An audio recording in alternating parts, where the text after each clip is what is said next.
Assalamualaikum. Waalaikumsalam warahmatullahi wabarakatuh. Silakan, mau dimulai. Narsumnya sudah datang belum?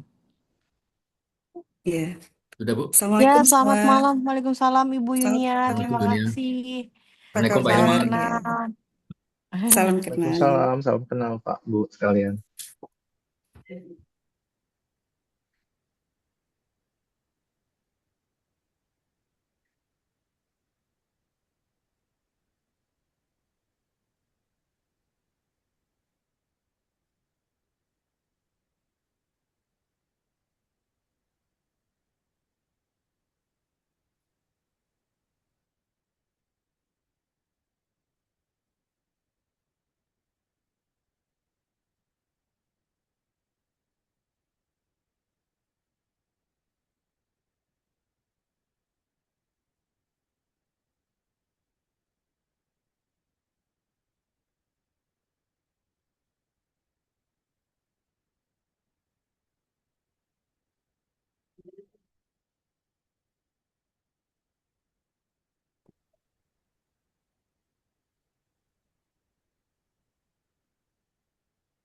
Assalamualaikum warahmatullahi wabarakatuh.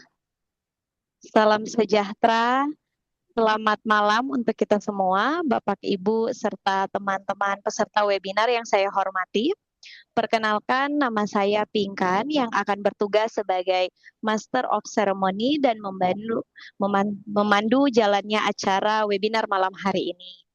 Sebelumnya, saya mengucapkan selamat datang dan terima kasih kepada Dekan Fakultas Ilmu Komunikasi Universitas Esa Unggul, Ibu Dr. Erna Febriani, SSI MSI, dosen komunikasi bisnis Program Magister Ilmu Komunikasi Universitas Esa Unggul, Ibu Dr. Ayu Larasati, Esos MIKOM, para narasumber malam hari ini, Bapak Yuda Surya NSP, Ibu Yunia Chandra Resmi SPSI MSI, dan Bapak Hilman Syekh Bastian FP, dan seluruh peserta yang telah meluangkan waktu untuk bergabung secara virtual dalam webinar bertajuk Breaking Cultural Barriers, How Great Communications Win International Business.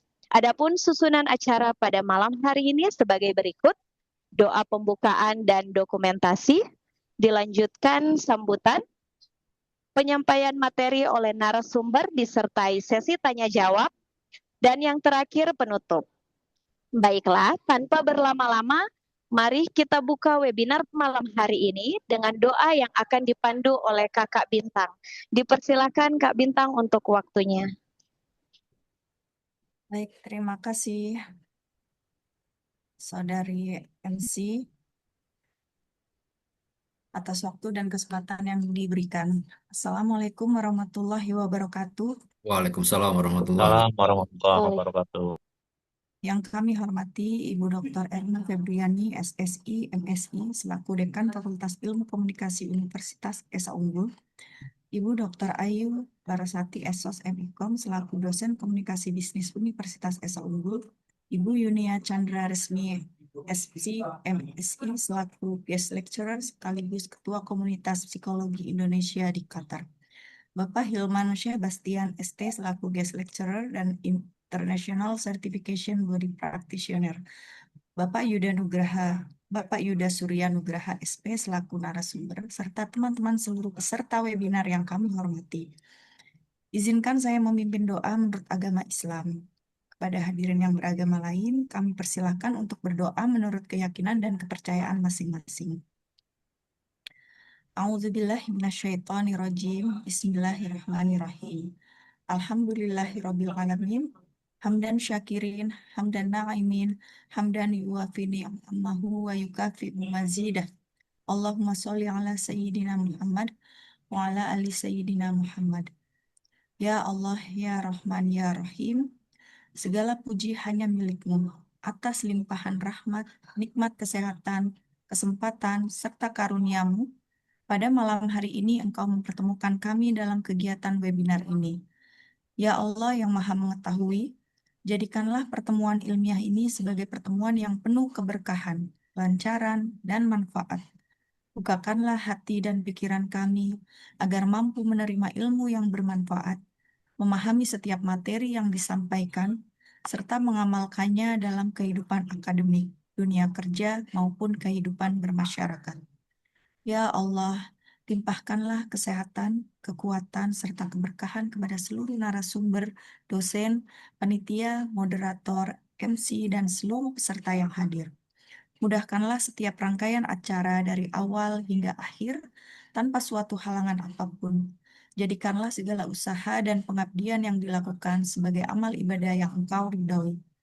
Ya Allah yang Maha Pengampun, ampunilah segala dosa dan kehilafan kami, dosa kedua orang tua kami, guru-guru kami, serta seluruh kaum muslimin dan muslimat. Kabulkanlah setiap doa dan harapan kami, dan bimbinglah kami agar senantiasa berada di jalan-Mu. Rabbana atina fid dunya hasanah wa fil akhirati hasanah wa qina adzabannar. Walhamdulillahirabbil alamin. Wassalamualaikum warahmatullahi wabarakatuh. Terima Waalaikumsalam. kasih. Waalaikumsalam warahmatullahi Saya Warahmatullahi. kembalikan kepada MC. Baik, terima kasih Kak Bintang. Selanjutnya kita akan melakukan dokumentasi awal webinar. Dimohon kesediaan Ibu Dekan, Ibu dosen, para narasumber, dan seluruh peserta webinar untuk bisa on-cam dengan menggunakan virtual background yang sudah diberikan agar kita dapat mengambil dokumentasi awal. Diserahkan kepada operator ya untuk bisa dihitung untuk screenshot-nya. Ayo, on cam semuanya ya, teman-teman. Yang belum on cam mungkin masih di jalan kali Bu ya. Baik, udah semua. 1, 2, 3. Lagi. 1, 2, 3. Oke, sudah. Terima kasih Mas Sogi. Baik, selanjutnya kita akan masuk kepada sambutan yang akan disampaikan oleh dosen komunikasi bisnis, program Magister Ilmu Komunikasi Universitas Esa Unggul, Dr. Ayu Larasati, Esos MIKOM. Untuk waktu dan tempat, dipersilahkan Ibu Ayu. Baik, terima kasih Mbak Inkan Putri Kenda selaku MC pada malam hari ini. Selamat malam, Assalamualaikum warahmatullahi wabarakatuh. Waalaikumsalam warahmatullahi wabarakatuh. Waalaikumsalam warahmatullahi wabarakatuh. Salam sejahtera untuk kita semua. Om Swastiastu, Namo Buddhaya, salam kebajikan. Yang terhormat Ibu Dr. Erna Febriani SSI, MSI, selaku Dekan dari Fakultas Ilmu Komunikasi Universitas Esa Unggul.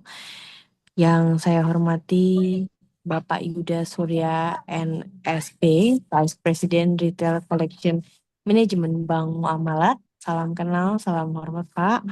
Ya, Bu. Dan yang kami hormati Ibu Yunia Chandra Resmi SPSI, MSI, selaku Ketua Komunitas Psikologi Indonesia di Qatar.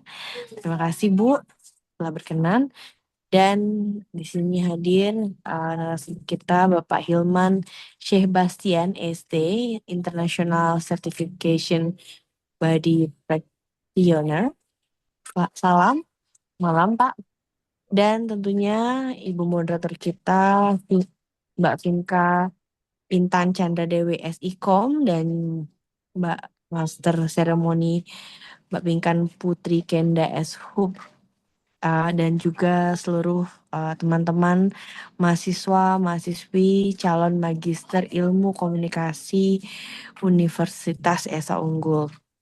Alhamdulillah dengan mengucapkan puji syukur atas kehadiran Allah Subhanahu wa taala pada malam hari ini kita bisa melaksanakan tugas akhir kelompok pada mata kuliah komunikasi bisnis di Fakultas Magister Ilmu Komunikasi. Tema yang diangkat pada malam hari ini Bridging Culture berries how great communicators win in international business, yang mana semoga pada forum ini menjadi diskusi interaktif bagaimana pentingnya komunikasi lintas budaya dalam menghadapi tantangan bisnis internasional di era globalisasi dan digitalisasi. Yang nanti akan ada sharing dari para pakar yang mungkin akan sharing ilmu, sharing wawasan, dan juga pengalaman. Mungkin itu sebagai sambutan saya. Sekali lagi terima kasih atas apresiasi yang tinggi-tingginya untuk teman-teman semua kelompok ini pada pelaksanaan tugas akhir UAS kelompok pada pertemuan di malam hari ini. Demikian, mohon maaf apabila ada kekurangan dalam penyampaiannya. Selamat malam, wassalamualaikum warahmatullahi wabarakatuh. Saya kembalikan kepada MC. Baik, terima kasih Ibu Dr. Ayu Larasati untuk sambutan yang hangat dan sangat memotivasi ya. Selanjutnya kita akan memasuki acara inti pada malam hari ini.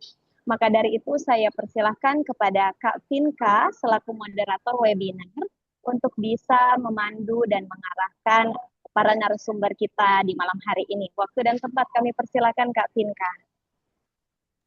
Baik, terima kasih Kak Pinkan. Assalamualaikum warahmatullahi wabarakatuh. Waalaikumsalam. Kepada yang terhormat Ibu Erna Febriani SSI MSI selaku Dekan Fakultas Ilmu Komunikasi SA Unggul. Kepada yang saya hormati Ibu pengampu mata kuliah Komunikasi Bisnis Dr. Ayu Larasati SOS MIKOM. Yang saya hormati guest lecturer Ibu Yunia Chandra Resmi SPSI MPSI, juga Bapak Hilman Syekh Bastian SST, dan juga narasumber kita yaitu Bapak Yuda Suryanugraha SP. Tak lupa teman-teman Fakultas Magister Ilmu Komunikasi, Fakultas Ilmu Komunikasi Universitas SA Unggul yang saya banggakan.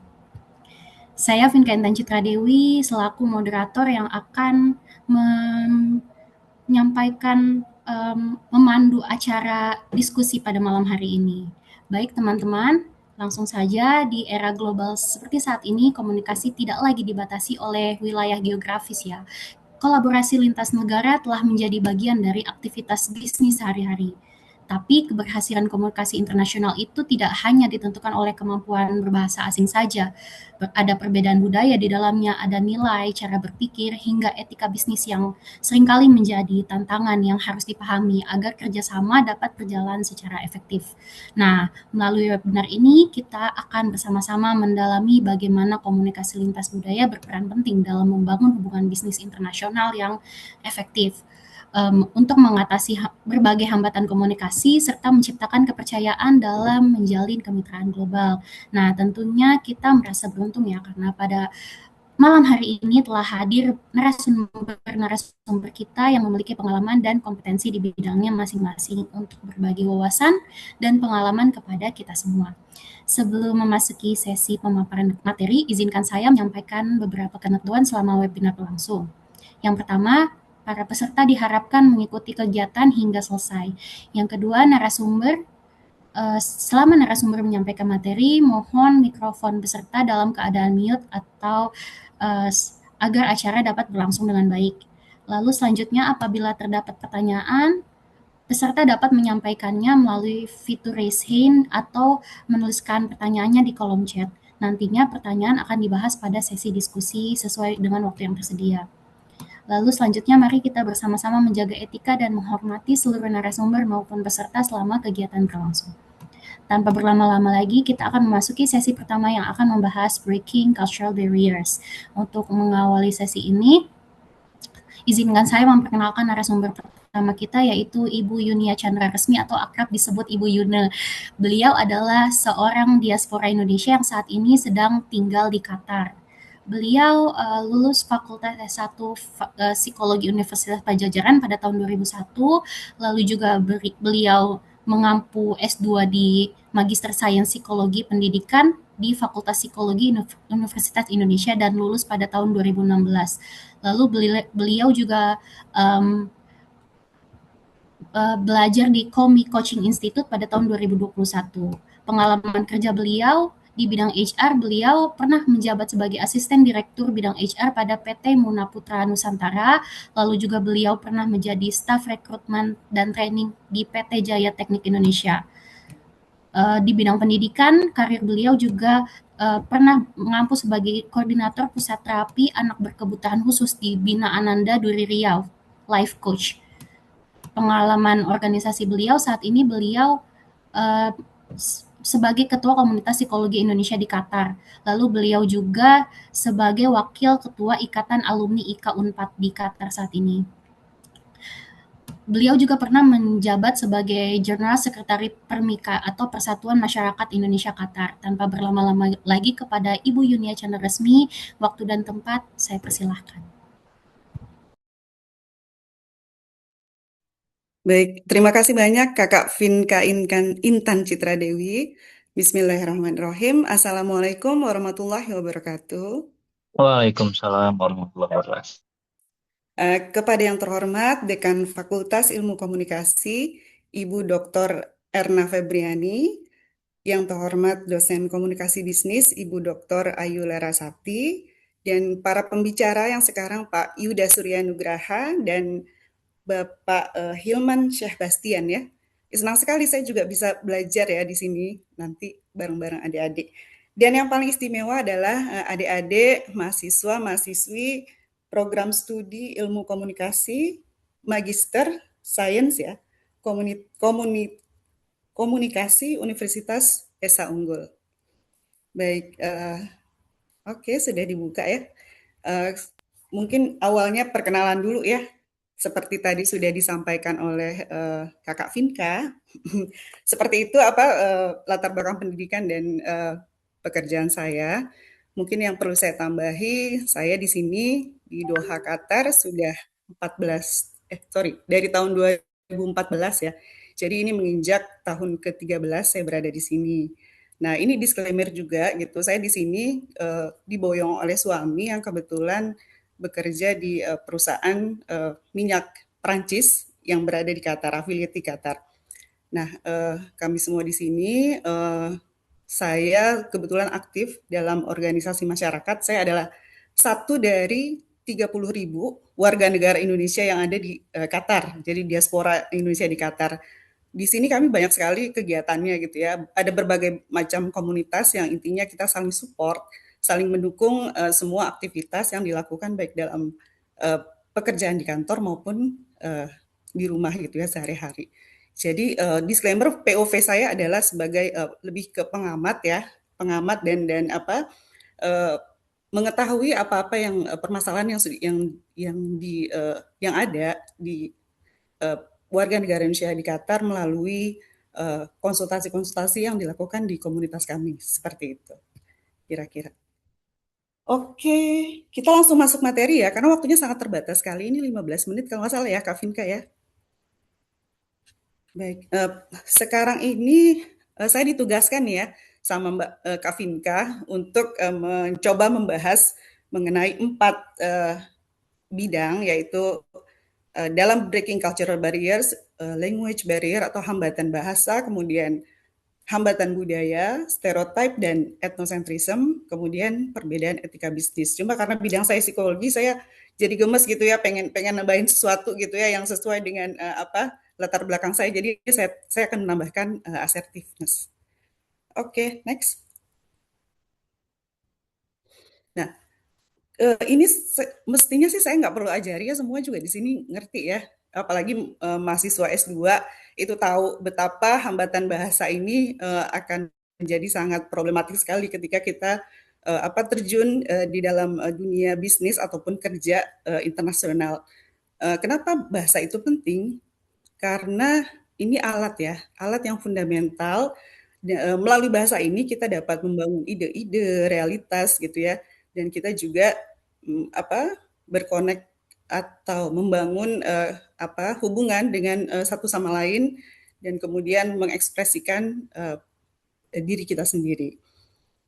Nah, di era globalisasi sekarang mungkin semuanya ini bahasa sudah sudah teratasi semua lewat teknologi, lewat apps, Google Translate dan lain-lain gitu ya. itu nggak usah lagi lah gitu kita pikirin. Ternyata tidak gitu. Banyak situasi atau kondisi yang mengharuskan kita memiliki kemampuan bahasa yang mumpuni gitu ya. Contohnya misalnya ketika kita sedang meeting gitu ya, atau kita menerima tamu orang-orang asing, atau dalam kehidupan sehari-hari bahkan gitu ya, ketika kita melakukan traveling ke luar negeri gitu ya, dan seterusnya. Kemampuan bahasa baik secara tertulis maupun lisan itu adalah sangat penting. Selanjutnya, nah sekarang dari mana sih kita punya kemampuan bahasa tuh yang seperti apa gitu ya, yang diharapkan oleh dunia internasional. Nah, saya punya ini batasan acuan yang diberikan oleh PBB, di mana ada 6 official languages atau 6 bahasa resmi di PBB. Ngapalinnya gampang nih, ngapalinnya mudah. Ada RSVs, Russian, Spanish, French, Arabic, Chinese, dan tentu saja English gitu ya.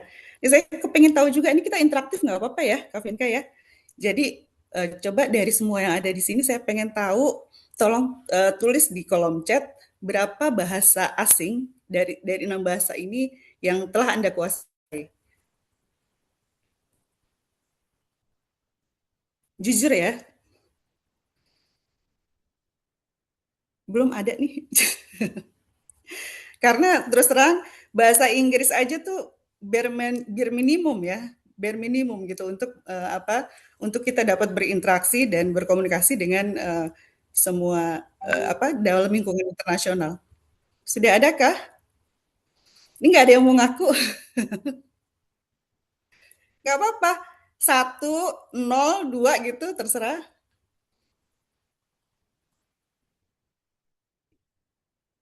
Nggak ada ya? Aduh. Baru satu, Oke. Bu. 1 ya. Siapa Iya, itu? saya 1. Oke, bahasa Inggris. Keren. Nah, nggak apa-apa gitu. Mulai dari 1 juga nggak apa-apa. Karena memang kita orang Indonesia ini kurang beruntung ya. Kita tidak diwariskan kemampuan bahasa seperti bangsa-bangsa lain gitu ya. Kita nggak bisa bahasa Belanda gitu. Padahal kita sudah dijajah katanya sih 350 tahun gitu. Nah, tapi kenyataannya kita bahasa Belanda aja nggak ngerti. Nah, sementara negara-negara kolonial Inggris itu bahasa Inggrisnya bagus sekali.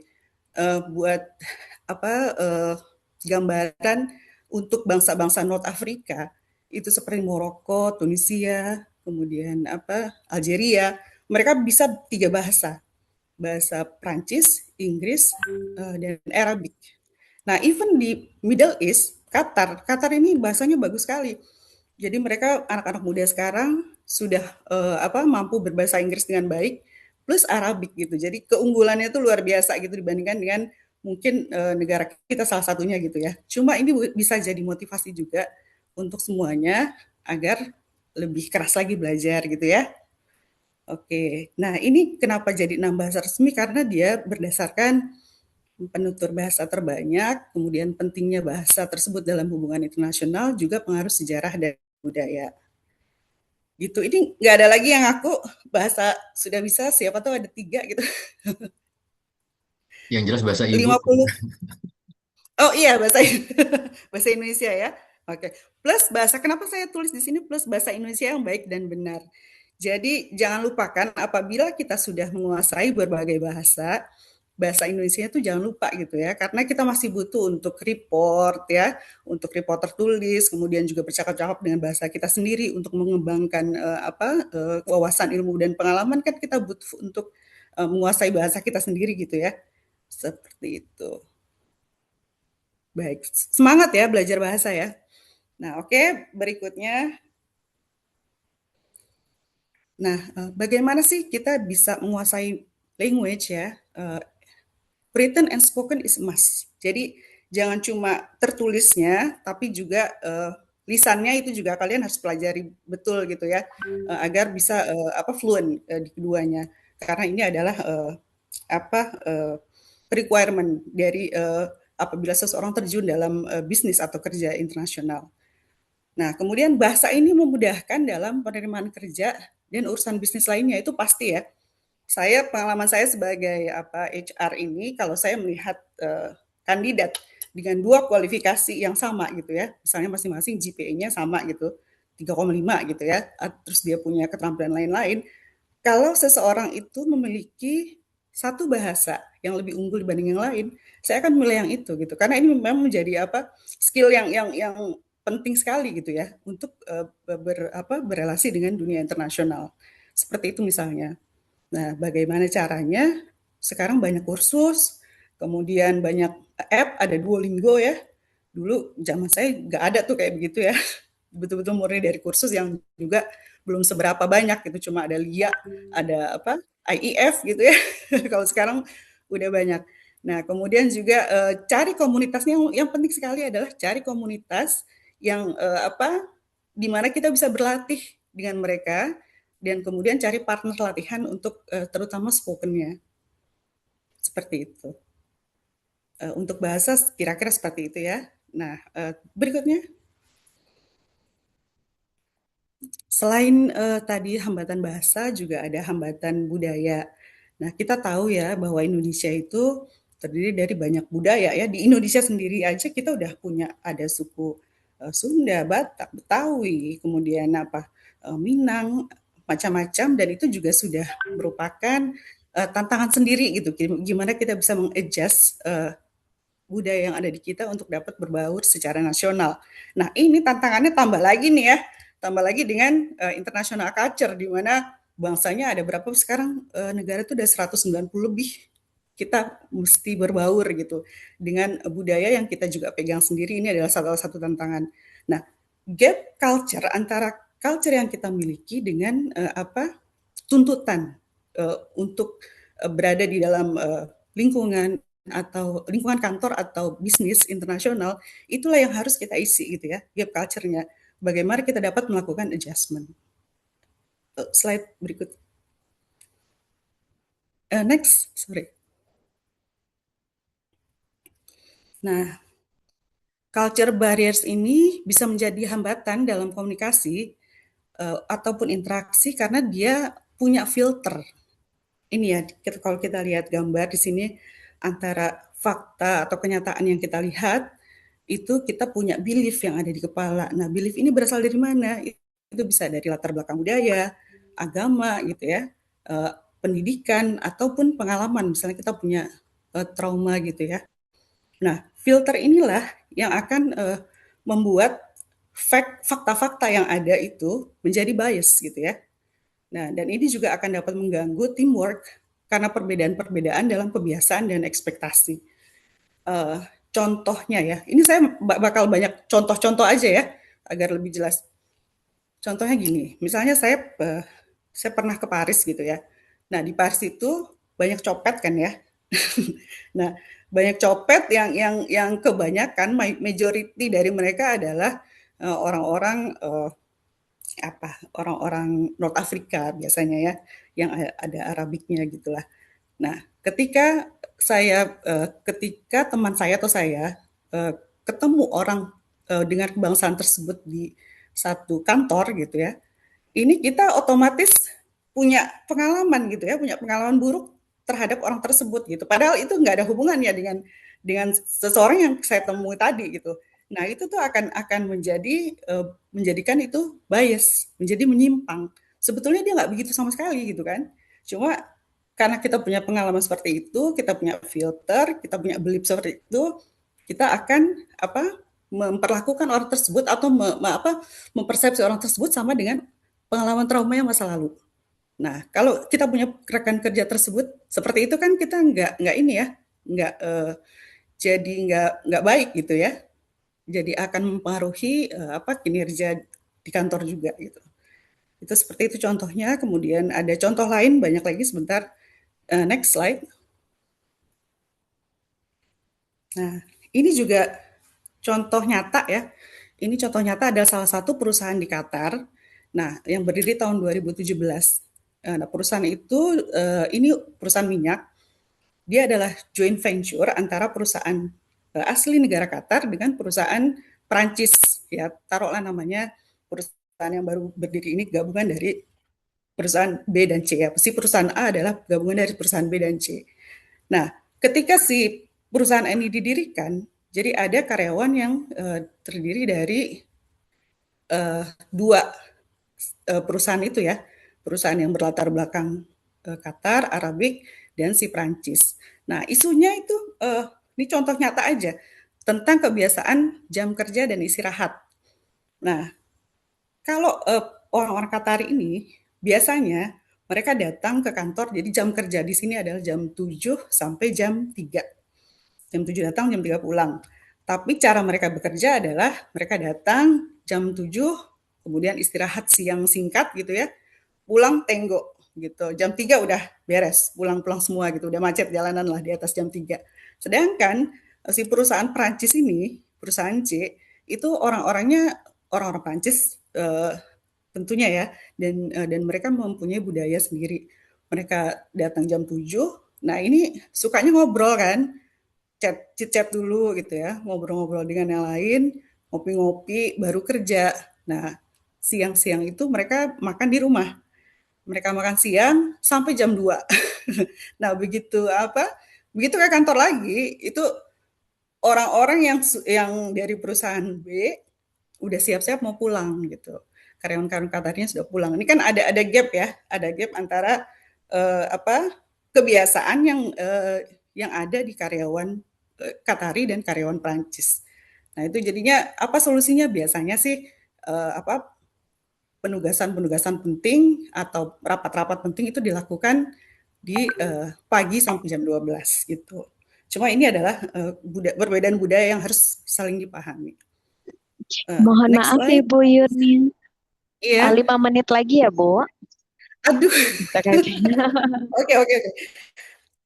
Wow, masih 2 ya. Berikutnya coba slide berikutnya.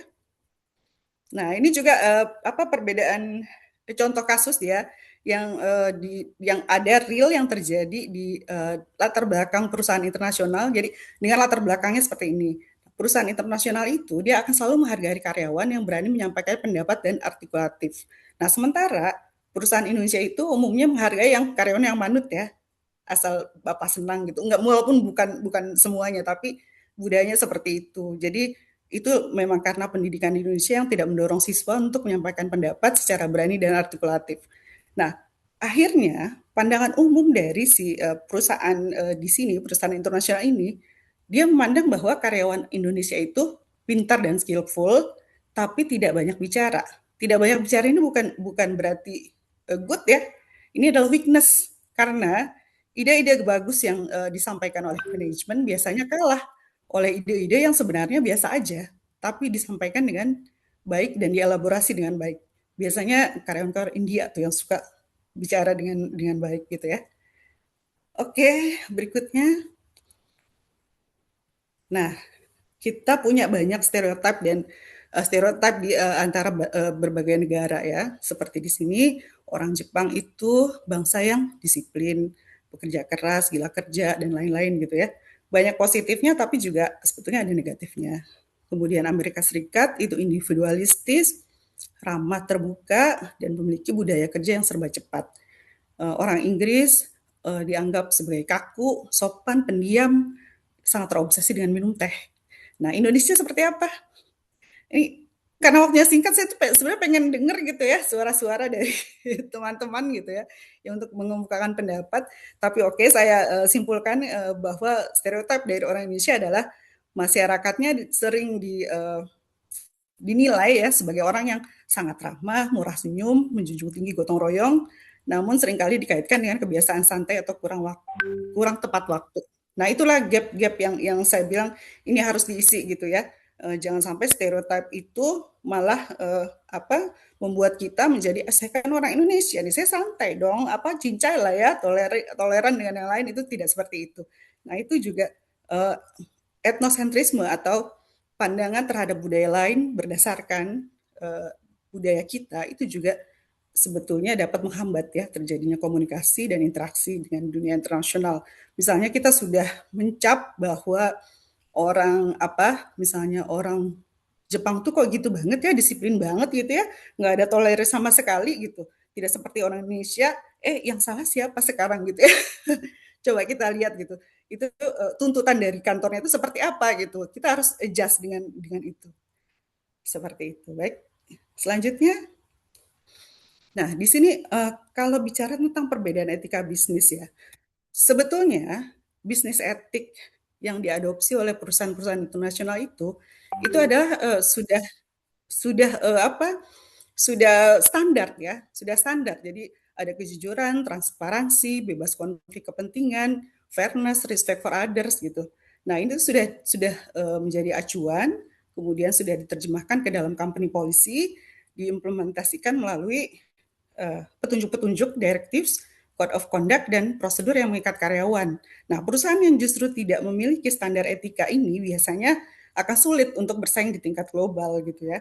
Nah, saya pengen, waktunya tinggal berapa lagi ya? Ini ada contoh Kira-kira 5 kasusnya menit bagus banget. lagi, Ibu.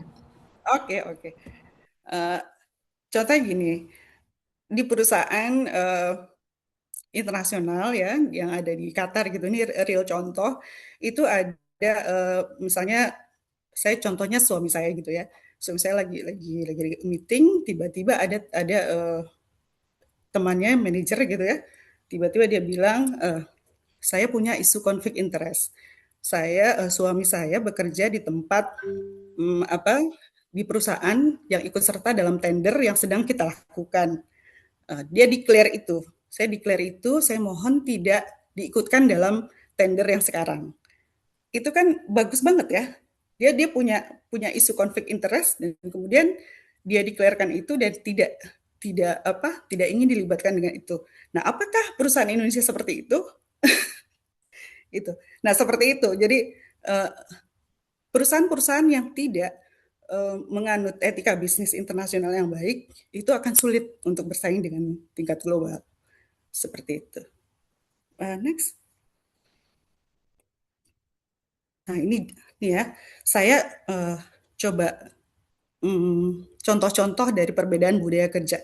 Nah, jadi perbedaan etika bisnis itu lebih berkaitan dengan perbedaan budaya kerja masing-masing negara di mana karyawan-karyawan tersebut bekerja sebetulnya ya. Seperti untuk Anglo-Saxon dia tiba kantor tepat waktu, kesepakatan di meeting adalah final, direct, hard gitu ya. Sementara bangsa Latin, Prancis, Italia, Spanyol, dia pulang kantor belakangan karena sungkan dengan atasan, kemudian kesepakatan di meeting itu bisa berubah dengan kalau ada lobby-lobby di belakang meeting gitu ya. Kemudian kalau di Indonesia lain lagi, dia lama-lama tuh di meetingnya ya biasanya, yang biasanya cukup selesai setengah sampai 1 jam, tapi bisa sepanjang pagi ya, dari pagi sampai jam makan siang, pakai acara makan-makan juga gitu, seperti itu. Kemudian ini bisa dibaca aja ya, ada beberapa perbedaan yang menurut saya penting untuk sebagai wawasan dari teman-teman di sini. Berikutnya. Nah, ini yang saya mau tekankan satu lagi ya, satu tema yang tambahan yang tidak ditugaskan ke saya nih sebetulnya ya, mengenai assertiveness. Nah, di gaya komunikasi itu ada gaya pasif dan agresif ya. Gaya pasif sebelah kiri dan gaya agresif sebelah kanan. Kalau pasif ini cenderung pengen disukai gitu ya, likable gitu. Dia diem, yes, akibatnya tertekan karena tidak mampu mengutarakan pikiran dan isi hati. Sebaliknya, gaya agresif dia direct, belak-belakan, kompetitif, must win approach, emosional gitu ya. Nah, bila menjadi atasan akan ditakuti oleh bawahan. Nah, di yang bawah ada lagi pasif agresif. Ini saya kok ngelihat orang Indonesia jadi banyak yang pasif agresif ya kan? Betul nggak ya? Dia iya gitu ya. Dia gabungan dari gaya komunikasi pasif agresif. Di depan bilang iya, tetapi kemudian di belakang dia cenderung merusak hubungan kerja gitu ya. Karena nggak dikerjain juga gitu. Nah, gaya apa yang paling baik sebetulnya adalah gaya asertif, the most balanced communication style. Dia menyampaikan pikirannya secara artikulatif, dan kalau ada ketidakpuasan itu disampaikan secara langsung di depan orangnya, cuma dengan baik-baik gitu ya, tidak emosional. Berikutnya. Nah, apa sih bedanya asertif dan agresif? Nah, kalau secara definisi kan ini asertif itu kemampuan untuk menyatakan pikiran, pendapat, perasaan dan kebutuhannya dengan jujur dan tegas tanpa merendahkan atau menyakiti orang lain. Dia tegas, jujur, kemudian dia punya empati yang tinggi, dia tahu orang lain kebutuhannya seperti apa gitu ya. Tujuannya mencari solusi, cara penyampaiannya tenang, kemudian hasilnya juga win-win.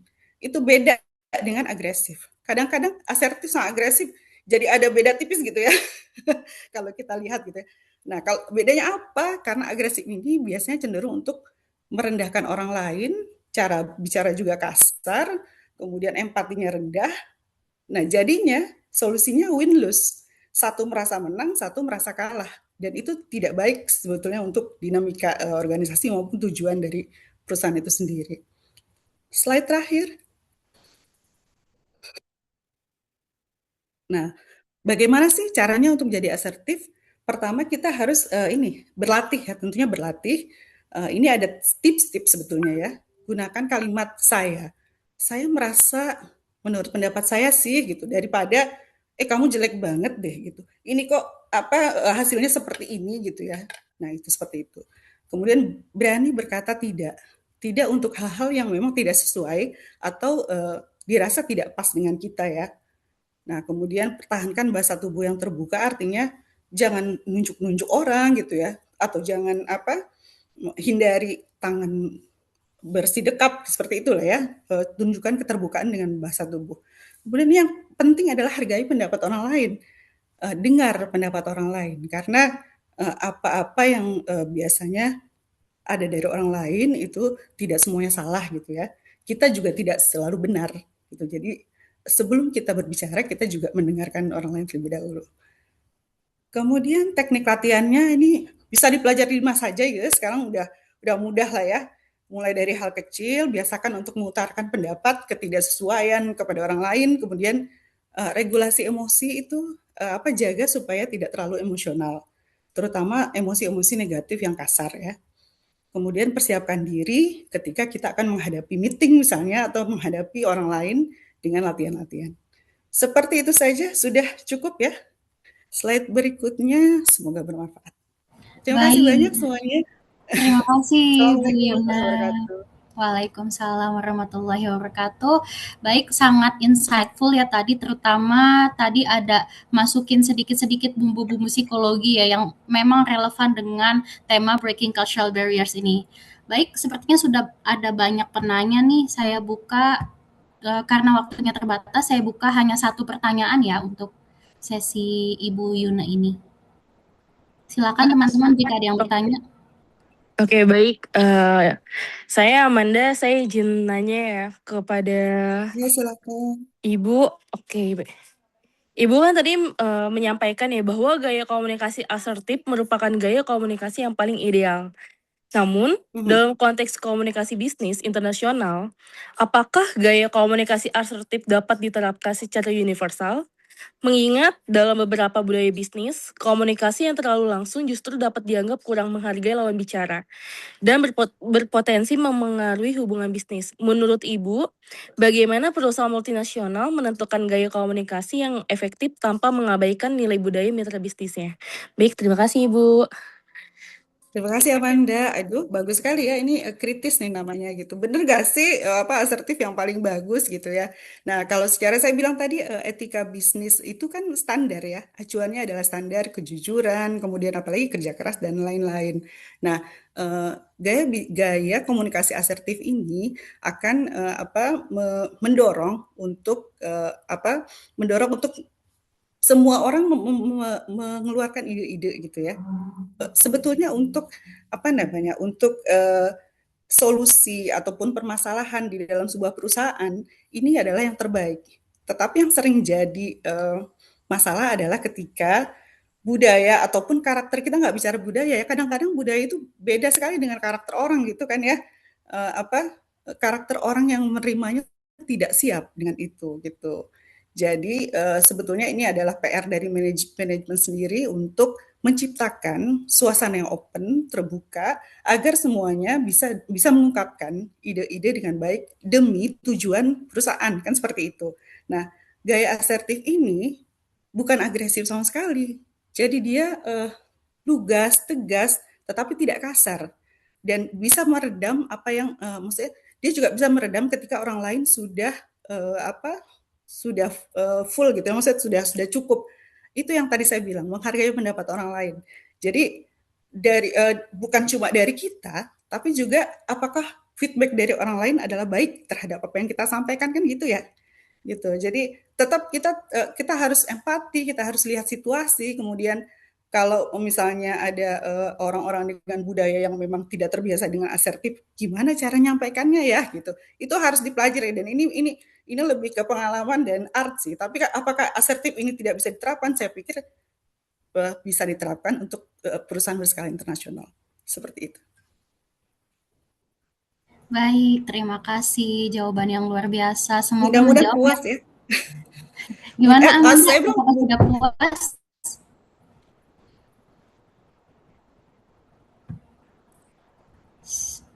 Sepertinya sudah puas ya. Iya.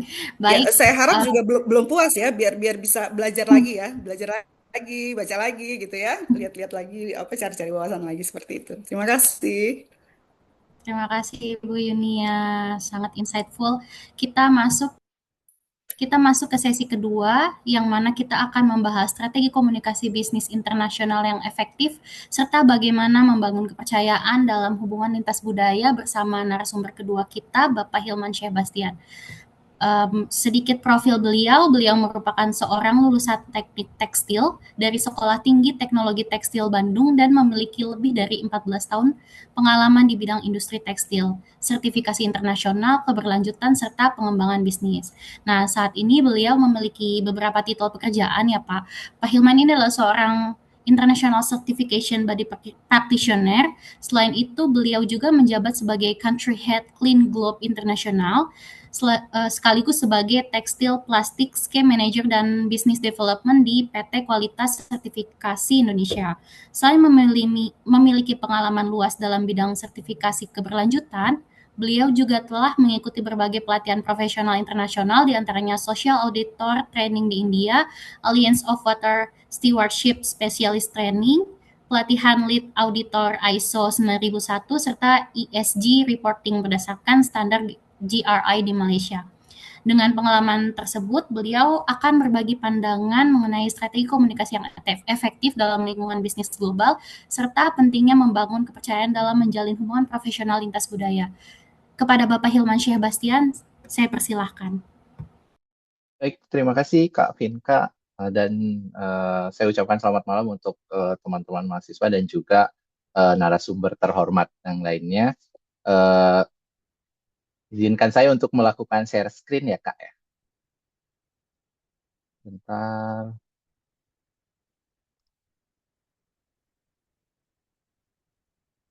Sudah terlihat ya Kak? Sudah, Pak. Baik, terima kasih. Baik, jadi singkat cerita, kemarin sempat dihubungi sama Kak Vinka untuk apakah bersedia untuk memberikan sedikit sharing pengalaman ya Bu, karena Bu atau Bapak, karena saya memang bukan dosen dan lain sebagainya, tapi hanya praktisi industri yang memang bergerak di bisnis sertifikasi. Dan tema yang diberikan yaitu strategi untuk efektivitas internasional bisnis komunikasi dan juga building trust across culture.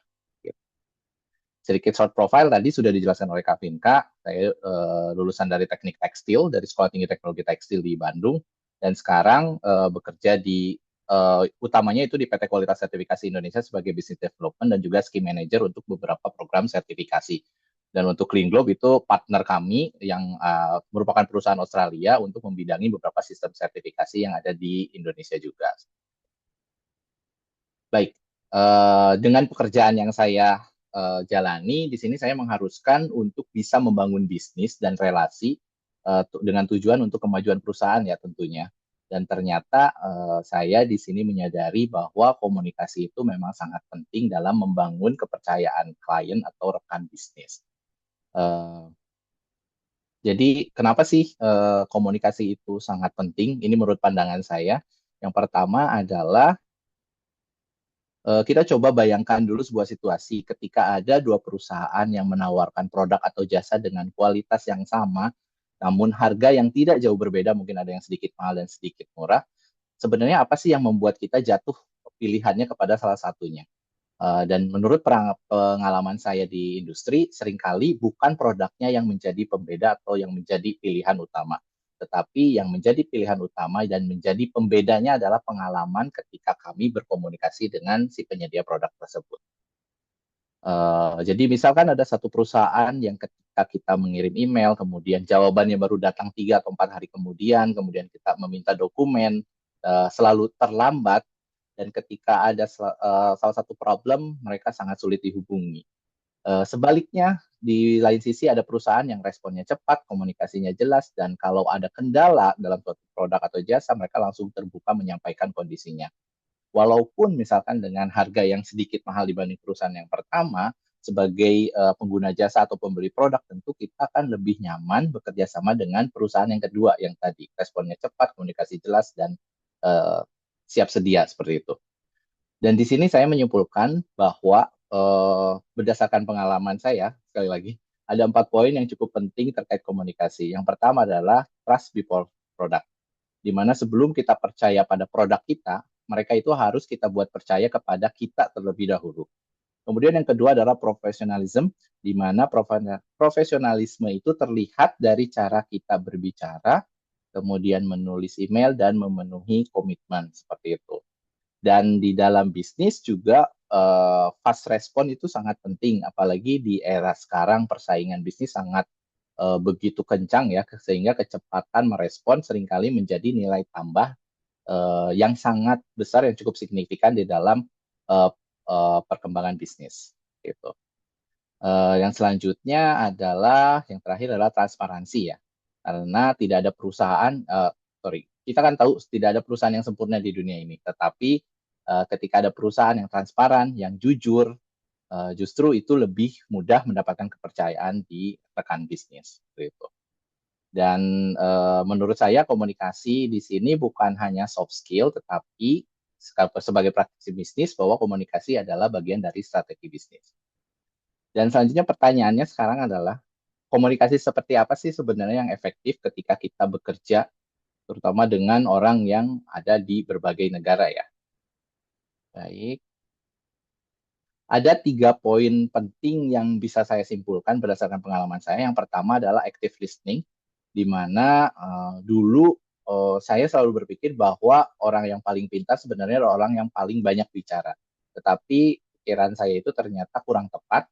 Bahkan kalau di dalam meeting internasional atau untuk gather client, itu justru orang yang paling banyak bertanya dan mendengarkan biasanya lebih cepat memahami kebutuhan klien kami, seperti itu. Dan yang kedua adalah cultural intelligence, di mana ada beberapa pengalaman yang pernah saya hadapi. Contoh misalkan kita sedang meeting dengan rekan bisnis dari negara Jepang, di mana tipikal orang Jepang itu mereka sangat menghargai persiapan yang matang dan juga informasi yang sangat detail terkait apa yang kita sampaikan. Namun berbeda ketika kita meeting dengan kolega dari negara Belanda, di mana mereka ini sebenarnya cenderungnya lebih santai pada saat berdiskusi dan sangat to the point, langsung ke inti pembahasan seperti itu. Sebenarnya dalam hal ini tidak ada mana yang benar atau yang salah, sebenarnya hanya adanya budaya komunikasi menurut pandangan saya. Kemudian yang ketiga, untuk memecahkan masalah tersebut, maka harus mengadaptasi gaya komunikasi.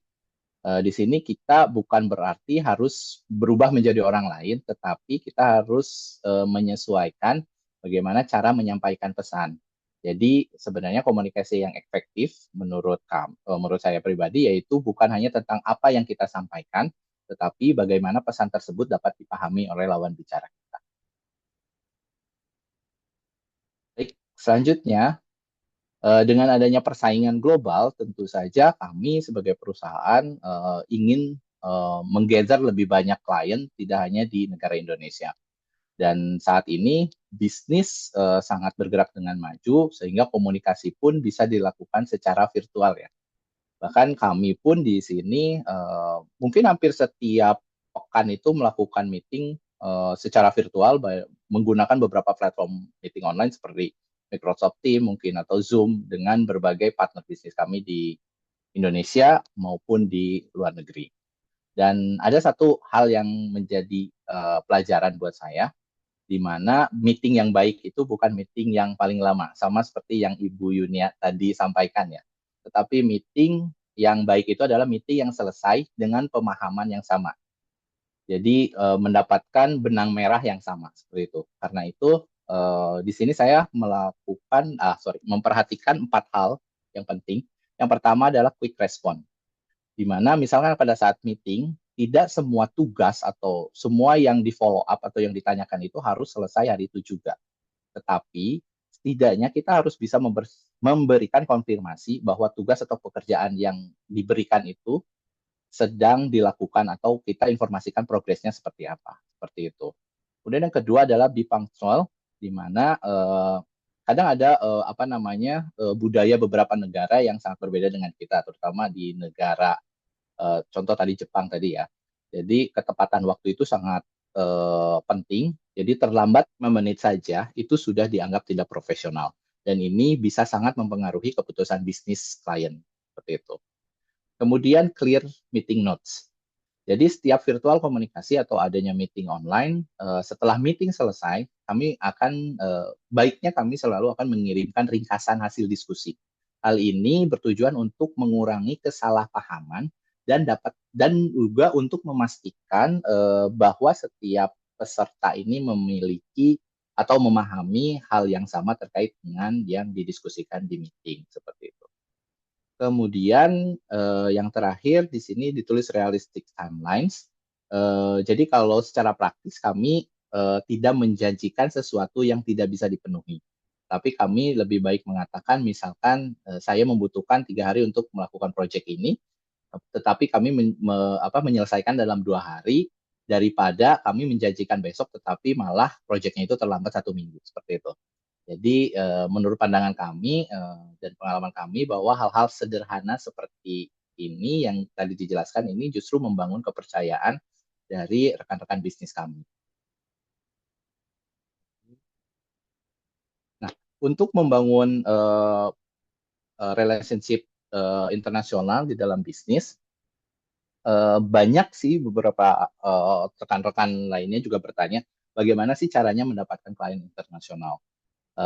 Menurut hemat saya, tidak hanya promosi, saya tidak mengkredilkan promosi, tapi promosi itu juga tetap penting, tetapi untuk mendapatkan klien internasional, yaitu kita harus membangun kepercayaan. Dan menurut saya kepercayaan ini dibangun melalui 3 hal, yaitu adalah kompetensi, yaitu kita harus memahami benar-benar bisnis kita itu seperti apa, memahami pekerjaan kita seperti apa. Kemudian yang kedua adalah integrity, di mana kita sebagai perusahaan harus bertindak jujur, etis dan juga transparan, dan juga konsistensi, di mana kualitas yang kita berikan itu tidak berubah menjadi lebih buruk dari sebelumnya. Dan kami di sini juga sering berdiskusi bahwa kepercayaan itu seperti menabung ya. Jadi dibangun sedikit demi sedikit melalui tindakan kecil seperti itu. Dan misalkan kita mengingkari salah satu hal tersebut, misalkan dari sisi komitmen atau konsistensinya, kepercayaan tersebut dari klien itu bisa berkurang dengan sangat cepat seperti itu.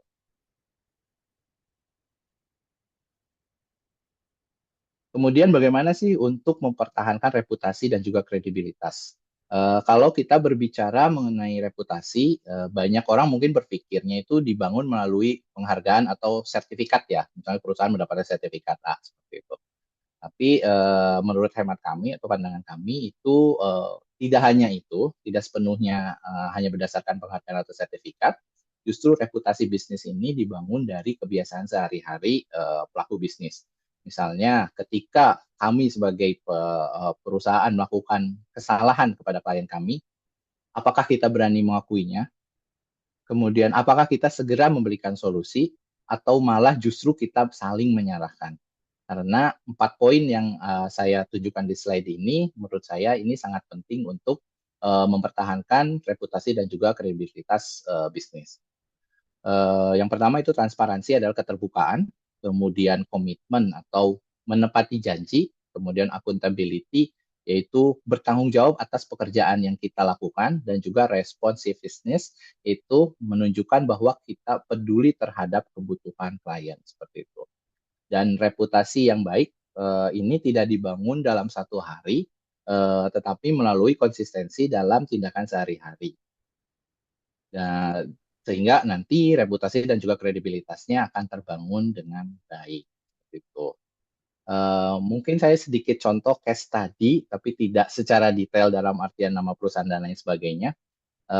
Di sini kita kasih contoh sebagai ada 2 perusahaan. Yang pertama, si perusahaan ini dalam bisnis ini ketika dibutuhkan dokumen sebelum diminta oleh pelanggan, ini sudah siap, sudah ready. Kemudian kalau ada kekurangan dokumen, dia bisa menyampaikannya secara terbuka, dokumen A, B, C-nya ini sedang proses dan lain sebagainya. Dan ketika misalkan ada pelanggan yang meminta informasi tambahan, segera direspon. Dan di sini dengan adanya keterbukaan dan juga komitmen ini, biasanya si buyer atau klien kita ini akan percaya dengan kita, seperti itu. Sebaliknya, ketika kita menyepelekan permintaan klien dan menunda-nunda permintaan tersebut, maka kita akan kehilangan opportunity untuk mendapatkan bisnis tersebut. Mohon maaf Pak, 5 Ya. menit lagi ya Pak Hilman. Baik, terima kasih. Baik, selanjutnya, nah, jadi dari pengalaman-pengalaman yang tadi dan praktik yang kami lakukan dari perusahaan kami, jujur aja QSI ini merupakan perusahaan Indonesia dan ini didirikan oleh pemuda-pemuda Indonesia, Bapak Ibu sekalian. Kami berdiri di 2020 dan ini adalah perjalanan milestone kami dari 2020 sampai 2026. Dan ini adalah sebaran klien kami. Dengan kami melakukan bisnis, komunikasi bisnis yang kami lakukan saat ini, alhamdulillahnya sekarang sudah berkembang dengan sangat cepat. Seperti itu. Dan perlu saya berbangga juga untuk Indonesia, karena perusahaan kami, PT Kualitas Sertifikasi Indonesia, juga merupakan satu perusahaan pertama, badan sertifikasi pertama yang direcognize atau diakui oleh program sertifikasi lingkungan HIKFEM, kemudian Oceanborne Plastic, dan juga Better Cotton Initiative. Dan ya, seperti itu. Baik, selanjutnya yang terakhir, mungkin sebelum saya mengakhiri sesi ini, saya ingin memberikan sharing ilmu bahwa yang menjadi pembelajaran kami selama membangun KSI adalah yang pertama adalah communication, create connection. Jadi setiap hubungan bisnis selalu dimulai dari komunikasi, bukan hanya tentang seberapa fasih kita berbicara, tetapi bagaimana kita mendengar, memahami kebutuhan lawan bicara, dan juga membangun komunikasi yang terbuka. Dari situlah kemudian koneksi bisa terbentuk. Kemudian yang kedua, connection create trust. Ketika koneksi sudah terbentuk, maka perlahan akan muncul kepercayaan. Dan itulah mengapa kami di sini percaya bahwa connection ini tidak datang dari satu pertemuan atau satu email saja, tetapi ini tumbuh dari pengalaman yang konsisten, bagaimana kita dapat menempati janji, kemudian memberikan informasi kepada klien dengan jelas, merespon dengan cepat, dan tetap hadir ketika pelanggan membutuhkan kami. Kemudian yang ketiga yaitu trust creates business growth, di mana dari pengalaman di KSI, sebagian besar kerjasama yang kami miliki hari ini bukan hanya karena layanan kami yang bagus saja, tetapi karena hubungan baik yang telah kami bangun bersama para klien. Sehingga banyak diantaranya klien-klien tersebut dari misalnya mengambil program A, kemudian mereka mengambil program B yang ada di kami, dan selanjutnya merekomendasikan perusahaan kami kepada rekan-rekan bisnis yang lain. Dan bagi kami itulah bentuk kepercayaan yang paling berharga. Seperti itu. Mungkin itu saja yang bisa saya sampaikan, Kak Pinka.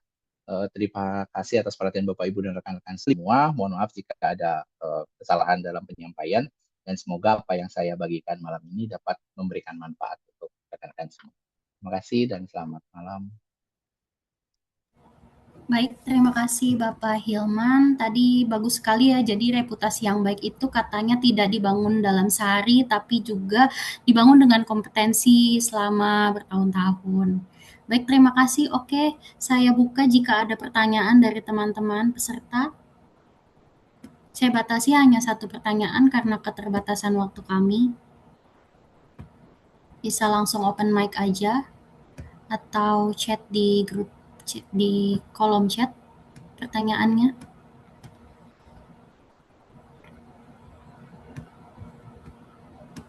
Silakan teman-teman.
Apakah ada pertanyaan teman-teman?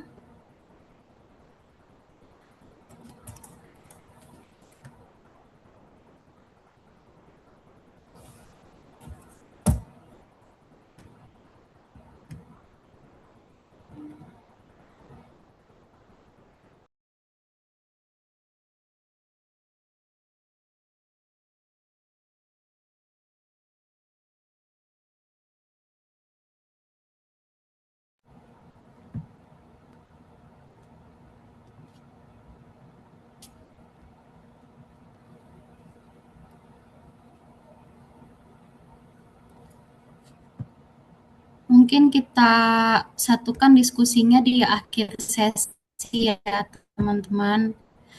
Kita akan masuk ke sesi terakhir sekaligus sesi penutup pada malam hari ini. Baik, pembahasan terakhir adalah Understanding Cross Cultural Business Communication bersama narasumber terakhir kita yaitu Bapak Yuda Surya Nugraha. Beliau merupakan lulusan Institut Pertanian Bogor dengan latar belakang sosial ekonomi pertanian. Beliau memiliki pengalaman profesional selama hampir 3 dekade di sektor perbankan nasional maupun internasional. Karir beliau dimulai di Walmart Supercenter sebagai Supervisor Loss Prevention and Risk Control, kemudian beliau melanjutkan karir di Bank Papan Sejahtera Tbk, Australian dan New Zealand Banking Group atau ANZ Bank selama kurang lebih 19 tahun, serta Development Bank of Singapore atau DBS sebagai asisten Vice President. Saat ini beliau menjabat sebagai Vice President Retail Collection Management di Bank Muamalat Indonesia dengan pengalaman yang luas dalam pengelolaan produk perbankan, retail, serta kolaborasi dalam lingkungan kerja multikultural dan organisasi internasional. Oleh karena itu, sangat menarik bagi kita untuk mendengarkan perspektif beliau mengenai pentingnya komunikasi lintas budaya dalam dunia bisnis internasional. Silakan Pak Yuda, waktu dan tempat saya persilahkan. Terima kasih Mbak Vinka. Bu Erna Febriani, SSI MSI selaku Dekan Fakultas Ilmu Komunikasi yang saya hormati, Ibu Dr. Ayu Larasati, SOS MIKOM sebagai dosen komunikasi bisnis, serta narasumber pertama Ibu Yunia Chandaresmi, SPSI MSI. Jazakallah khair Bu atas masukannya hari ini Bu. Alhamdulillah saya jadi ingat ketika saya kerja pertama tahun 97 Bu. Terus kemudian kepada Bapak Hilman, saya Bastian juga jazakallah khair Pak Hilman atas masukan dan materi yang Pak sampaikan. Alhamdulillah nih kayaknya lengkap ya Bu Yunia maupun Pak Hilman ya dari pertama pembahasan nih. Saya mungkin hanya tinggal menambah aja kalau ada yang kalau ada yang perlu ditambah Bu. Atau paling tidak menambah topping Bu kurang lebih begitu Bu Yunia. Saya sedikit sebelum masuk teman-teman ke materi ini dan sekali lagi sorry maaf saya belum sampaikan kepada rekan-rekan seperjuangan saya ya di Magister Ilkom yang tetap bersemangat sampai dengan hari ini insya Allah akan menjadi kebersamaan kita sampai dengan kita mendapat gelar apa yang kita harapkan. Amin. Bu Yunia maupun Pak Hilman, terima kasih atas masukannya, Bu. Sebelum saya masuk, saya juga jadi teringat Bu Yunia ketika memang saya pertama kali lulus tahun 96. Kebetulan saya agak melenceng, Bu. Jadi ilmu pertanian saya nggak kepake, Bu. Saya pertama kali masuk sudah di Walmart, di mana memang saya juga ngalami semacam culture lag ketika itu, Bu. Saya dari keluarga Jawa, culture Jawa, saya harus masuk ke dalam, walaupun itu sebagai franchise, Bu, ya, karena ada sebagai joint venture antara grup Lipo Multipolar dengan Walmart Internasional. Ketika saya masuk sebagai karyawan, diminta untuk speak up. Atasan saya adalah orang Indonesia, sementara di atasnya lagi adalah bule. Kadang-kadang kan dia melakukan semacam apa, Bu, semacam skip level. Nah, ketika skip level itu saya bisa nggak tidur tuh, Bu. Antara saya mau bicara yang sebenarnya, harus minta izin dulu. Iya, saya ingat, Bu. Tapi terima kasih, Bu, ya. Baik, rekan-rekan sekalian, saya menambahkan dengan apa yang tadi disampaikan oleh pembicara pertama, Bu Yunia maupun dengan Pak Hilman. Jadi sebenarnya kalau kita bicara terkait dengan masalah mengapa komunikasi lintas budaya itu penting, karena sebenarnya menurut menurut penglihatan saya ada 4 aspek penting yang perlu kita lihat, teman-teman. Baik itu yang berhubungan dengan masalah perbedaan budaya, ya, perbedaan nilai, kemudian perbedaan gaya komunikasi maupun perbedaan harapan. Yang kalau tadi saya simpulkan sebenarnya dari apa yang disampaikan oleh Bu Nia tadi adalah asertif, ya. Maupun dari Pak Hilman tadi ada istilahnya kalau saya bilang itu sebagai emotional bank atau trust bank. Karena sebenarnya itu akan ada ketika kita melakukan komunikasi. Jadi semacam orang antara menabung atau withdrawal gitu ya, teman-teman. Ketika kita buat yang terbaik, seakan-akan itu kita akan menabung kepada customer kita. Tapi kalau kita buat terbaik itu karena kita withdraw, karena ada sesuatu yang memang menjadi apa concern dari customer tersebut. Nah, balik selanjutnya lagi adalah terkait dengan masalah bisnis maupun internasional maupun lokal. Sebenarnya kalau kita bicara sukses tuh kita tidak akan hanya terpaku kepada masalah bahasa. Tapi mungkin kalau kita sering apa dengar dalam meeting atau dalam sehari-hari bahwa bagaimana kita bisa menciptakan apa the same frekuensi, ya, frekuensi yang sama. Karena sebenarnya ketika itu ada frekuensi yang sama, maka kita akan bisa melakukan kolaborasi terhadap bahasa, pemahaman, maksud apa yang kita harapkan dan apa yang menjadi konsen kita dari komunikasi tadi. Kalau saya boleh sedikit mengambil pendapat dari ahli Josh Herbert Mead, ya, dia bilang begini, bahwa cara berpikir seseorang itu akan berkembang ketika dia melakukan interaksi sosial. Jadi dia tidak akan tampil sebagai seorang diri, tapi dia harus berusaha masuk ke dalam lingkungan lain yang di situ ada interaksi sosial. Dengan perkembangan itu, maka dia akan mulai untuk melakukan komunikasi, menggunakan simbol-simbol, mulai belajar memahami diri sendiri dan orang lain, yang akhirnya akan menjadi dasar komunikasi untuk terbentuknya pola pikir dan hubungan sosial. Nah, kalau tadi saya menggarisbawahi dengan apa yang dikatakan oleh Bu Yunia tadi adalah berarti kita harus menciptakan satu komunikasi lintas bisnis yang berujuk kepada pertukaran informasi antar individu atau organisasi dari latar belakang budaya yang berbeda. Sehingga untuk ini ada beberapa elemen yang harus menjadi concern kita, sehingga apa yang kita inginkan itu akan bisa menghasilkan hasil yang lebih baik sesuai dengan apa yang diharapkan. Yang pertama adalah bahasa, kemudian nilai, norma, gaya komunikasi, dan etika bisnis. Mungkin kalau saya tadi mengambil seperti yang dikatakan oleh Bu Yunia tadi adalah sedikit boleh, Bu, ya, kalau kita bicara tentang masalah India, teman-teman. Itu kita mengalami banget bahwa seakan-akan kalau dia berkata itu kalau kita merasa tuh bahwa seakan-akan kayak nyelekit gitu ya. Tapi sebenarnya dia tuh mencoba untuk ya, memompa kita, memompa apa yang menjadi potensi kita untuk bisa muncul. Dan memang itu tidak akan muncul kalau kita hanya berhubungan dengan apa namanya lingkungan kita yang tidak berhubungan yang sama satu satu lokalan lah kurang lebih gitu, ya. Sebenarnya begitu Mas kalau kita mau ambil, makanya tadi Bu Yunia bilang agak berbeda karena memang ada strategi yang mereka sampaikan yang pada intinya adalah profesional, bukan bukan kepada apa emosional gitu, ya. Dan selanjutnya lagi adalah terkait dengan mengapa kok sering terjadinya kegagalan dan komunikasi karena memang tidak ada menjebatani dari kita untuk bisa memahami bahwa sebenarnya dalam konteks komunikasi itu sendiri, terutama yang berhubungan dengan masalah lintas apa budaya tadi, itu ada perbedaan dari segi bahasa, budaya, dan terutama etika bisnis yang berbeda. Yang Bapak Hilman sampaikan tadi itu tidak mudah, teman-teman, ya. Saya juga sudah pernah mengalami bagaimana untuk kita ini tampil sebagai duta, ditempatkan di suatu daerah yang ibaratnya kalau orang bilang babat alas gitu, ya, untuk bisa menciptakan komunikasi yang baik kepada dan mendapatkan klien baru. Dan yang paling penting adalah bagaimana mempertahankan klien tadi, gitu ya, seperti yang Pak Hilman sampaikan sampai dengan bisa ke berbagai macam mancanegara untuk membangun bisnis di sana. Yang berikutnya lagi adalah ada stereotip dan asumsi serta kesalahpahaman dan kurangnya kepercayaan. Nah, yang dikatakan Pak Hilman tadi saya jembatani lagi, saya garis bawahi tentang kesalahpahaman dan kurangnya kepercayaan. Tadi kalau nggak salah Pak Hilman bilang bahwa saya tidak akan menjanjikan apapun, tapi saya berusaha untuk memberikan apa namanya hasil yang atau waktu yang lebih cepat dari apa yang pernah saya katakan gitu. Itu adalah bagian bagaimana strategi kita untuk bisa memberikan kepercayaan kepada customer kita bahwa kita ini adalah bagian yang bisa meng-serve mereka dengan segala kemampuan yang kita punya, dengan tetap menjadikan dia adalah sebagai the first customer kurang lebih begitu ya. Nah, terkait dengan masalah apa yang harus kita pahami dan kita jaga, sehingga apa yang menjadi concern kita itu tetap akan berlaku dan akan bisa membawa sesuai dengan apa yang kita inginkan, terutama berhubungan dengan masalah komunikasi bisnis. Nah, yang pertama adalah cultural awareness ya. Jadi, bagaimana kita tampil dengan memahami kesadaran akan diri kita, kapasitas kita dan kemampuan kita.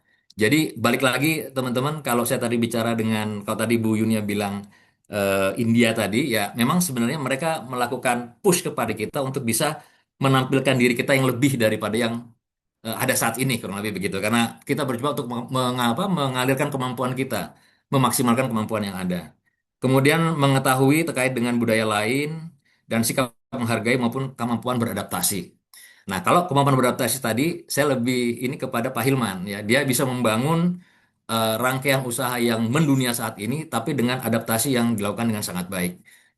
Kemudian berikutnya adalah yang berikutnya ini adalah yang emotional intelligence. Mungkin ini lebih kepada asertif ya, Bu Yunia ya. Emotional intelligence. Karena ternyata teman-teman, dalam keseharian kita maupun dalam pekerjaan kita itu hasilnya adanya emotional intelligence itu sangat berpengaruh bagaimana kita bisa dipandang sebagai individual yang bisa bermanfaat bagi lingkungan itu sendiri maupun dari bisnis itu sendiri dengan melihatkan bahwa kita itu mempunyai bagian dari diri kita yang sadar akan kemampuan dan kondisi yang ada di luar, kemudian mengelola diri baik dari segi emosi, empati maupun keterampilan sosial. Jadi empati ini memang menjadi tolak ukur kita untuk bisa masuk terutama ke dalam lingkungan yang boleh dibilang yang boleh kita katakan lingkungan yang baru. Jadi tidak semena-mena bahwa mereka itu harus ngikutin apa yang kita mau, tapi paling tidak adalah bagaimana kita bisa mengabsorb diri kita untuk bisa menampilkan diri kita masuk ke dalam lingkungan yang ada di mana kita masuk pertama kali. Kemudian adalah yang adaptif atau adaptability, fleksibel gitu ya. Terus kemudian quick learning, ya tadi kan disampaikan tadi baik di Bu Yunia maupun di Pak Hilman tadi. Kemudian bagaimana kita open mind. Kita tidak pernah berpikir bahwa saya adalah begini, tapi bagaimana saya berpikir untuk bisa masuk ke dalam apa yang menjadi diharapkan dari orang lain atau diharapkan dari komunitas yang ada. Kemudian menyesuaikan dengan gaya komunikasi yang lebih solutif. Jadi tidak semata-mata bahwa menyatakan bahwa ini adalah saya, tapi bagaimana kita tampil, kita adalah bagian dari mereka. Kurang begitu gambarannya. Kemudian active listening ya, saya diharap yang tadi bahwa kita juga ini bagian dari yang memberikan perhatian penuh. Yang pada intinya adalah bahwa kita bisa memberikan isi, kemudian emosi pesan, memberikan umpan balik yang diharapkan dan tidak memotong pembicaraan maupun merespon dengan empati. Jadi yang dimaksud dengan tidak memotong pembicaraan ketika tadi dikatakan oleh Pak Hilman bagaimana kita bisa menjadi seseorang yang mungkin bisa tampil dengan pendengaran yang bagus, yang bisa memahami apa yang menjadi masalah, tapi tidak langsung memotong karena memang kita merasa bahwa itu tidak penting. Jadi intinya bahwa kita mendengar karena bagian mendengar itu akan menjadi solusi untuk yang bisa bisa menjadi pegangan buat kita untuk bisa memahami masalah yang ada. Nah, teman-teman, kalau kita lihat dari globalisasi sekarang ini, seperti yang tadi disampaikan oleh pembicara sebelumnya, bahwa pekerjaan itu tidak terbatas oleh tempat atau oleh waktu. Mungkin ini kita alami ketika kita mengalami masa pasca COVID ya, pasca COVID tahun 2019 kemarin teman-teman ya. Kita lihat bahwa sebenarnya dengan melakukan pekerjaan dari jauh-jauh, kita pun masih bisa menyelesaikan apa yang menjadi tugas dari kantor kita. Kemudian itu katakan sebagai remote working. Kemudian ada multinational team ya, yang dimana kalau kita lihat dari multinational team ini akan memberikan kemampuan dari anggota tim itu sendiri dengan latar budaya dan bahasa yang mampu untuk bisa beradaptasi dengan lingkungan yang ada. Nah, tantangan yang timbul teman-teman dari sini adalah perbedaan budaya dan gaya komunikasi, kemudian kemungkinan juga ada perbedaan zona waktu dan hambatan bahasa. Nah, ini akan menjadi concern untuk bisa dikembangkan lebih lanjut. Selanjutnya adalah digital komunikasi, teman-teman. yang dimana kalau kita lihat bahwa proses penyampaian informasi itu menjadikan media digital itu untuk sebagai perangkat elektronik dan internet, yang pada intinya adalah tetap akan ada tantangannya untuk bisa menjadi hal yang harus kita pecahkan terkait dengan risiko masalah memahami pesan, kemungkinan juga ada hubungan dengan gangguan teknis dan keamanan data privacy. Dan yang terakhir adalah terkait dengan AI, Assistant Communication, teman-teman. Bahwa dalam konteks AI ini, itu akan membantu proses komunikasi agar lebih efektif dan efisien. Namun tetap aja ada tantangan yang harus kita jadikan sebagai pegangan bahwa apa yang ditampilkan oleh AI itu adalah sebagai sesuatu yang sifatnya sebagai tools, teman-teman ya. Tidak dijadikan sebagai bahan untuk diputuskan atau dengan kata lain sebagai penentu dari keputusan kita. Karena pada dasarnya tetap harus ada konsolidasi dari apa yang diputuskan, apa yang diinginkan terkait dengan masalah yang kita hadapi pada saat itu. Sehingga dengan demikian ada menjadi benang merahnya bahwa AI tidak semata-mata sebagai hal yang harus diterima setelan bulat-bulat, tetapi yang perlu diperhatikan adalah bahwa ini adalah sebagai sesuatu yang perlu kita analisa lagi, sehingga keputusan yang kita ambil dengan informasi ada itu akan lebih bisa mencerminkan kondisi yang sebenarnya. Nah, kalau kita melihat dari beberapa case yang ada tadi, maka saya bisa mengambil semacam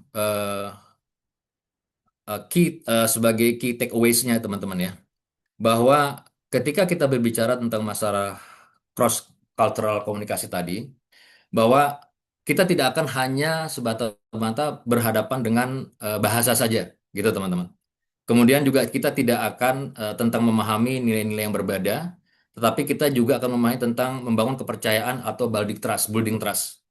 Kemudian yang paling penting lagi bahwa dengan adanya cross cultural komunikasi tadi, kita menciptakan hubungan global yang lebih sukses. Dalam arti kata bahwa dengan kemampuan kita bisa membaca apa yang menjadi gejala di luar untuk kita bisa padukan, sehingga bisa menjadi concern yang sama untuk membangun kepercayaan dari lawan bicara kita atau mungkin dari komunitas yang kita masuk, sehingga mengharapkan dengan apa yang kita dapatkan sesuai dengan apa yang diinginkan oleh komunitas tersebut.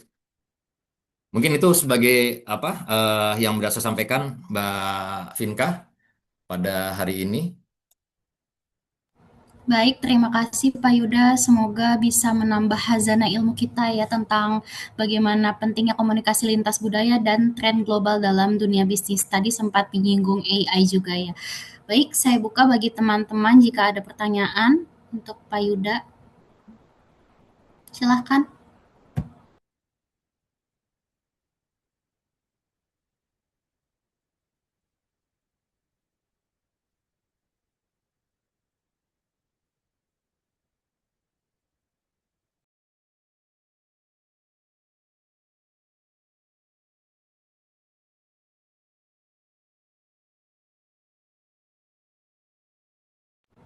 Silahkan teman-teman jika ada pertanyaan.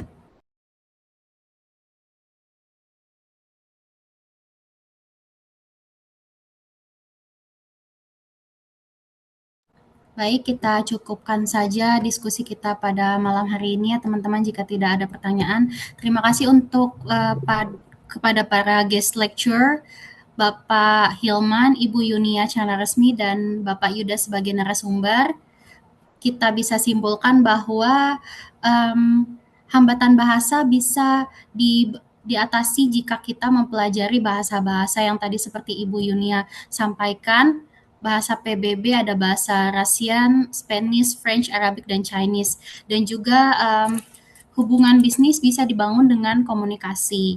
Lalu juga tren global dalam dunia bisnis bisa diatasi dengan AI, tapi AI tidak menghambat komunikasi, malah menjadi tool. Begitu saja kesimpulan pada malam hari ini. Saya kembalikan kepada MC Kak Pinkan, silahkan. Baik, terima kasih untuk para narasumber yang sudah berbagi banyak sekali ilmu pada malam hari ini. Dan terima kasih juga untuk Kak Vinka yang sudah menjadi moderator, yang memandu dan membantu para narasumber kita untuk bisa melakukan sharing ya di webinar malam hari ini. Maka dari itu sebelum kita mengakhiri webinar ini, saya mengingatkan untuk para peserta bisa segera di-copy link G-Form yang ada di kolom chat sebagai bentuk absensi webinar dan untuk digunakan penerbitan e-certificate webinar malam hari ini ya. Bisa dicek di kolom chatnya dan bisa di-copy mungkin ya untuk G-Form-nya, link G-Form-nya. Sebelum itu, sembari melakukan, mungkin ada yang mau screenshot untuk linknya bisa dilakukan sekarang. Dan kita akan melakukan foto sesi, foto terakhir untuk webinar. Maka dari itu semua peserta, para narasumber, dan Ibu Ayu bisa di on cam. Mohon kesediaannya. Ini ada Kak Mutia, Kak Ketano, Kak Lisna, Kak Jasinto, Kak Mega. Mungkin bisa di on cam jika bersedia. Ada Kak Vina, Kak Sukrin, Kak Imam. Oke, baik. Mohon dipandu ya operator untuk bisa diambil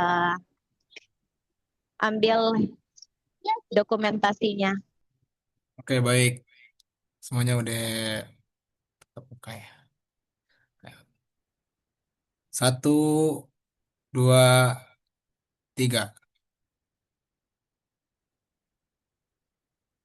Lagi. Sekali lagi ya.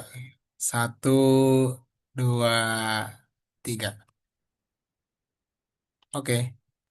Baik, terima kasih untuk operator kita.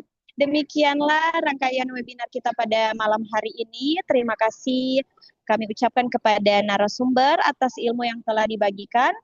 Juga Ibu Dekan Fakultas Ilmu Komunikasi Universitas Esa Unggul, Ibu Dosen Komunikasi Bisnis Program Magister Ilmu Komunikasi Universitas Esa Unggul, Ibu Ayu, dan juga kepada para narasumber kami yang kami hormati dan juga peserta yang sudah berpartisipasi dan antusiasmenya untuk malam hari ini. Semoga materi yang telah disampaikan dapat memberikan manfaat dan dapat diterapkan dalam aktivitas sehari-hari kita, apalagi di lingkungan kerja kita ya, di dalam bisnis kita. Maka dari itu saya Pinkan Putri Kenda selaku MC bersama dengan moderator kami, Kak Vinka Intan Citra Dewi. Kami mohon maaf apabila terdapat kekurangan selama memandu acara webinar pada malam hari ini dan kiranya kita dapat berjumpa lagi di kesempatan berikutnya. Selamat malam semuanya, tetap sehat dan semoga hari Anda menyenangkan. Terima kasih. Terima kasih. Terima kasih. Assalamualaikum Terima kasih, Bu terima kasih Yunia. banyak Bapak Ibu, terima kasih Bu Terima kasih Bu Lilian, Ayu, terima kasih Pak Yuda, terima kasih Pak Pak Yuda, Hilman. Pak Hilman, terima kasih. Sampai kasih. jumpa di lain kesempatan. Iya, Iya, sehat sampai sukses Bu, jumpa. sampai ketemu lagi. Ya, sama-sama.